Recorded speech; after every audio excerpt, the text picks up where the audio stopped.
Bonjour et bienvenue à tous nos auditeurs à Arroser ma foi chrétienne sur notre très belle radio, Radio Grâce Espoir. Avant tout, avant de commencer cette émission, merci à l'équipe technique, merci à Elvire, merci à Dominique, le technicien d'aujourd'hui, merci à Justin, merci à Alfred, merci au père Stanislas Atobra, merci à tout le monde.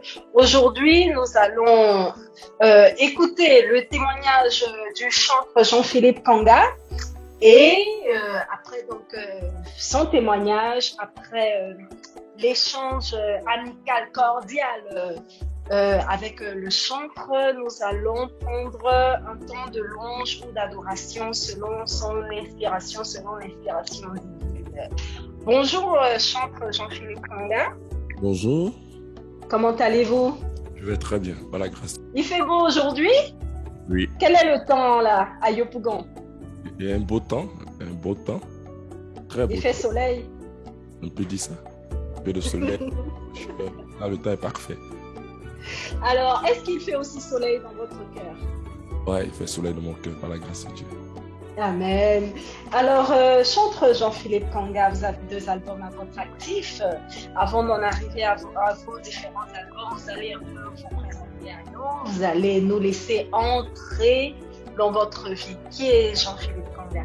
Alors, Jean-Philippe Kanga a bien voulu laisser son nom tel qu'il est. Comme vous l'entendez, je me nomme Kanga Gra Jean-Philippe à l'état civil. Et mon nom d'artiste, c'est chantre Jean-Philippe K. Et le K qui est le Kanga. Alors, Jean-Philippe est un Abidi. Voilà, il faut le dire. Je suis issu d'une famille Abidi. Voilà, originaire de Skensi. Voici un peu Jean-Philippe Kanga. Jean-Philippe. Oui. Quand est-ce que vous avez rencontré le Seigneur? À l'intérieur de moi-même, qui me donnait des chemins à prendre. Et la voix qui parlait douce me disait, va de ce côté. L'autre voix me disait, non, continue ton chemin parce que tu es habillé là, tu es sapé. C'est que tu dois aller faire ton travail.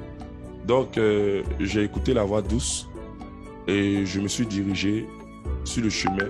Il y avait une évangélisation, on appelait ça Saint-Jean-Baptiste. C'était une chapelle. On appelait ça Saint-Jean-Baptiste. Il y avait une grande évangélisation du renouveau charismatique. Moi, je ne savais pas. Donc, je suis arrivé en ces lieux. Je voyais, il y avait du monde. Les gens dansaient, les gens priaient. Et lorsque je suis arrivé, c'est comme si je ne pouvais plus bouger. Et je me suis assis au portail. C'est-à-dire que là où je me suis assis, je me disais que dès qu'on m'appelle net, les amis m'appellent net, je sors pour aller faire ce que j'ai à faire. Et étant assis là, je ne recevais aucun appel. Je suis resté là, planté. C'est-à-dire, je ne sais pas comment expliquer ça, se vit au fait. Je ne pouvais rien faire. J'étais concentré sur ce que l'homme de Dieu est en train de dire. Et lorsqu'il a fini l'exhortation, la prédication nette, il a dit, dans ses dits, qu'il y a un frère ici qui a appelé à louer le Seigneur, à chanter pour la gloire du Seigneur. Il sera un plus grand de Dieu. Au moment où je vais me rendre compte, je suis en bas des chaises du cœur là-bas. C'est-à-dire que quand je suis en bas des bancs du cœur, je ne sais pas comment ça s'est fait. C'était ma première... Le Saint-Esprit. Voilà.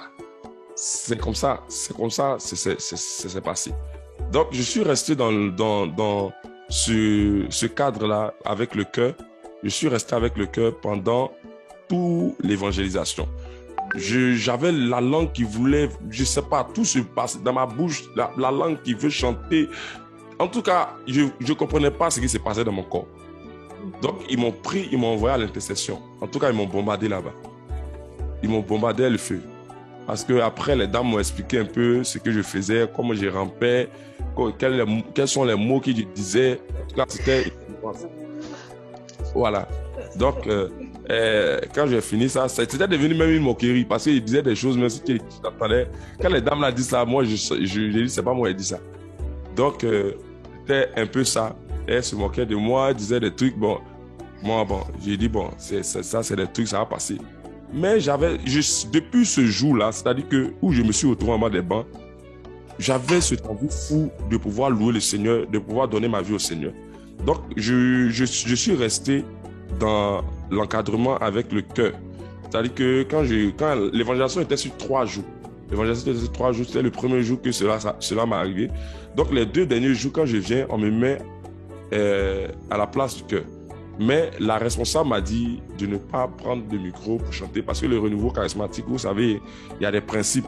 Quand tu viens, on t'observe, ça dure, ça met du temps. Donc, elle m'a dit comme ça, si vraiment c'est un appel, si c'est là que le Seigneur m'a appelé, ça va se sentir, ça va se savoir. Donc, elle me dit de ne pas prendre le micro et de rester là. Je suis resté là, j'ai commencé à aller aux prières du renouveau, mais je ne chantais pas. Quand il vient comme ça me brûle. C'est-à-dire que quand il voit un micro là, on dirait de prendre même pour faire les trucs. Il ne sait pas. Pourtant, même il ne connaissait même pas les chants. Il ne sait même pas chanter même les chants du renouveau. Il sait qu'il sait chanter les chants chorales, mais il ne connaissait pas les chants du renouveau. Mais dans mon cœur, là, André, c'est le feu. Quand le renouveau est en train de chanter là, j'ai envie de prendre le micro pour chanter. Et la responsable me disait non, si vraiment c'est un appel, on va le savoir. Et c'est comme ça. Je salue déjà cette dame-là, Madame Longi, voilà, qui était l'ex-responsable du cœur du renouveau de Sikensi, charismatique de Sikensi. Alors, elle m'a beaucoup encadré. Jean-Philippe, durant son moment où il faisait cette histoire de show-là, il était aussi ce qu'on appelle 10 jockeys Didier. Parce que je faisais aussi les Didier. Voilà. Quand je venais à Abidjan pour des vacances, c'est-à-dire qu'il y avait des petits maquis au quartier là. Je me mettais là, je maîtrisais le virtual DJ, les platines sur l'ordinateur. Je faisais ça et puis je calais un beat là, puis je commençais à faire des atalakou, on travaillait sur moi un peu, j'étais content. En fait, cette ville a failli me prendre avant que je n'arrive à Sikensi pour que l'homme de Dieu donne des paroles. Il avait sauté cette parenthèse là. Avant que l'homme de Dieu me donne cette parole, cette prophétie, cette vie de DJ là a commencé à prendre mon cœur. Et c'est quand je suis arrivé, retourné à Sikensi pour les vacances, que c'est là que le Seigneur a coupé ma route. Ça veut dire que j'avais cette vision de devenir DJ, mais le Seigneur a coupé ma route. Voici un peu. Et quand j'ai commencé à faire l'œuvre du Seigneur maintenant, être dans le renouveau charismatique, je continuais toujours les œuvres de la chorale, je chantais toujours à la chorale. Et à Abidjan aussi, j'ai intégré le renouveau charismatique. Quand j'ai intégré le renouveau charismatique, c'était pas encore facile. C'est là, il y avait toujours des histoires, toujours entre les membres du chœur. Bon, ça a failli casser un peu l'élan. J'ai failli partir. Mais puisque c'est un appel que j'ai reçu, c'est-à-dire que tout ne dépendait pas de moi. Je me lève le matin, je suis à l'église, je vais chanter comme un fou. Quand le curé me regarde là, quand il me voit, il est en train de chanter là. Il y avait un sacristain qui est là. Quand il vient m'interdire, le curé dit laisse-le chanter. C'est-à-dire que je chante du matin jusqu'à... Quand je suis fatigué là, je rentre chez moi à la maison. Je viens devant le Saint-Sacrement, j'adore jusqu'à je suis fatigué, je me couche, je pleure mon seul, je me traîne ici, je m'en vais à la maison. Personne ne me touche. Pendant ce temps, j'étais à la chorale et je faisais en même temps les œuvres du renouveau, avec le renouveau charismatique. Et j'ai intégré le cœur du renouveau charismatique. On allait doucement en fraternité. On me donnait la possibilité de pouvoir m'exprimer, chanter un peu, prier un peu. Il faut dire que quand j'ai commencé, les membres de la chorale ne croyaient pas au fait. Certains membres de la chorale ne croyaient pas que c'est quelle histoire de... Voyons, en fait, de Saint-Esprit là, c'est quelle histoire de Saint-Esprit, c'est quelle histoire de vous, c'est vous toujours. Donc, tout ça a failli casser l'élan de ce que Dieu avait mis en moi. Mais, puisque c'était un appel, le Seigneur a bouché mes oreilles à tout c'est dit. C'est-à-dire que je partais à la chorale. Souvent, même quand je viens comme ça, je chante à la chorale et je finis la répétition de la chorale, je retourne pour la répétition du cœur du renouveau. Ou bien soit si le renouveau a 1 heure de répétition avant la chorale, je fais la répétition du cœur du renouveau, je retourne pour la chorale. C'est-à-dire que ma vie, c'était ça, quoi. C'était ça. Mon esprit... Alors... Voilà, c'était ça. Jusqu'à ça, ça ne dépendait plus de moi, en fait. Quand je partais chanter, souvent, les membres de la chorale disent, lui, la même, c'est qu'elle chante devant l'Éternel, oui. Donc, les paroles pour te vilipender, quoi. Blesser. Voilà, des paroles. Mais, je crois que l'Esprit Saint m'a gardé, il a gardé toujours cette flamme-là en moi jusqu'à ce que je sois ce que je suis aujourd'hui. Et cette chorale-là, je suis fier de moi. Voilà, merci. Amen. Jean-Philippe Kahn. Alors, merci beaucoup.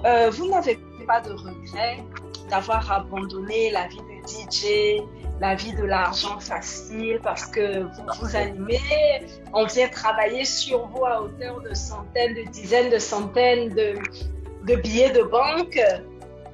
Je l'ai dit et je le redis encore, même chose quand j'étais sur un plateau d'une radio, jamais je ne regrette pas parce que je sais ce que le Seigneur fait pour moi. Je sais ce que le Seigneur fait pour moi et je ne regrette pas d'avoir pris ce chemin de chanter pour lui. Moi, je crois que même mes frères même vont me rejoindre bientôt parce que là-bas, là, c'est pas facile.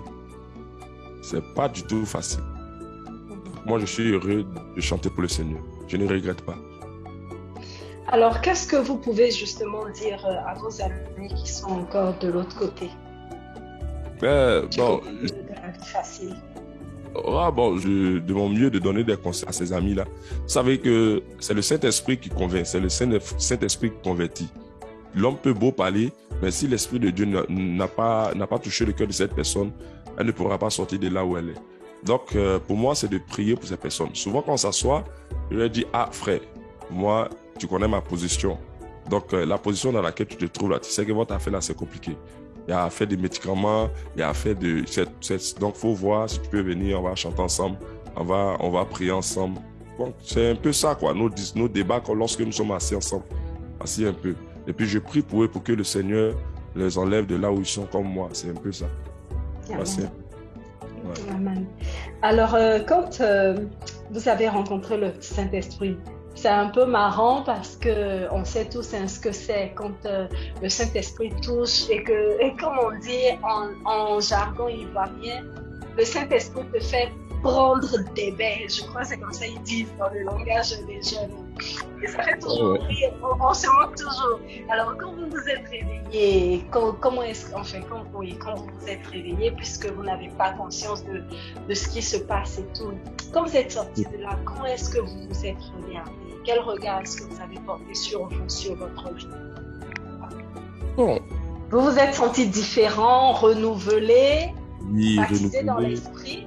Restauré, je sentais une paix intérieure, quoi. Je sentais une paix dedans de moi parce que il faut le dire que j'avais un poids qui pesait et c'était de demander pardon au Seigneur. Tu vois, on a fait les choses, hein, on a fait demander pardon au Seigneur pour les péchés que nous avons commis, ces genres de trucs. Donc, ce poids-là, ce fardeau-là, j'ai vu que la véritable paix se trouvait dans le nom de Jésus-Christ. Et vraiment, ça m'a fait... Voilà. J'ai compris par la lecture biblique que déjà mon péché, que je pleurais dessus nuit et jour là. Il y a des gens même dans la Bible qui font plus grave que moi. Mais Jésus les a pardonnés. Donc c'est pas moi là, il va pas me pardonner. Effectivement. Alors, vous êtes auteur, compositeur de 2 albums. Le premier intitulé Wow, Jésus a gagné. On connaît ce titre-là. Wow, Jésus a gagné. Voilà. Bon, je ne sais pas chanter. Et le deuxième, Action de grâce. Alors, parlez-nous un peu de l'inspiration que vous avez reçue pour écrire ce titre-là. Wow, Jésus a gagné. Alors, Wow, Jésus a gagné. Je l'ai fait pour une évangélisation dénommée Eau profonde du Père Bienvenu Dia.